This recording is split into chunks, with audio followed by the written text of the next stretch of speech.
EFT and Matrix Reimprinting. This was an analogy that came from Karen Davidson, one of our American trainers, which I really like. That EFT could be, the analogy would be like watching a film. Okay? When you watch a film, you might not like what you see, and you might react to that film. Okay? So you could tap, and it's like your reaction to that film is different. Does it get the point?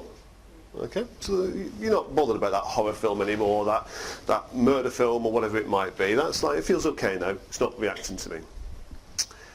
It takes away the trauma. That's what EFT does very, very well, isn't it? It negates that negative energy. It switches it off. That's what it does. And the way I see it is that information's coming from the field, from our echoes, back into the body. That negative information, bit by bit by bit. All the aspects that come into the body, yeah, are all elements of what happened at that time of trauma. Every sight, sound, feeling, emotion, breathing pattern, everything that went on is recorded via these echoes, and that's what's coming back in. So it helps EFT, it kind of neutralises that information that the echoes feeling. Yeah? But the memory stays the same basically, yeah? With the standard EFT, the memory is pretty much the same. How you react to it is different.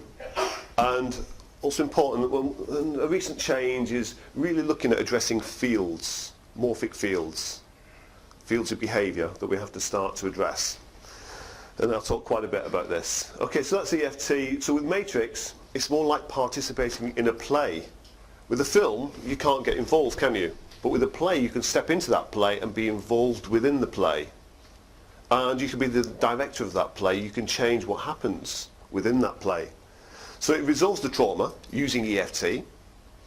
We change the memory, as you all know, but we're also, in an area that we're going to look at, as I just said, is changing the fields as well. And we have to do a lot more work on this. And I'll go into some kind of issues that we have that have weaker fields, and then some that have stronger fields. And especially those with stronger fields, we really have to address this, and we're not doing enough of that. So I'm going to really, hammer home this point of changing these fields with persistent work, not just 1 or 2 sessions on a field that you might be running every day, numerous times a day for your whole life. Okay, just do 1 or 2 sessions, yeah, you're going to resolve some trauma, you're going to change the belief and change the memory, but the field is very strong.